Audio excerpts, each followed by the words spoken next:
கண்ணும் கண்ணும் மோதிய வேளை சில நொடி நானும் சுவாசிக்கவில்லை. கடவுள் பார்த்த பக்தன் போலே கையும் காலும் ஓடவில்லை.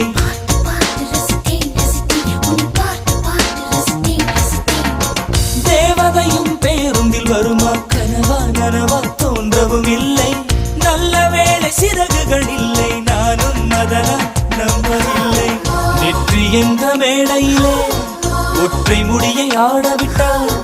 ஒற்றை முடியில் என்னை கட்டி உச்சி வயலில் தூக்கிலிட்டாள். மனதில் இத்தனை ரணமா, அட வலியில் இத்தனை சுகமா?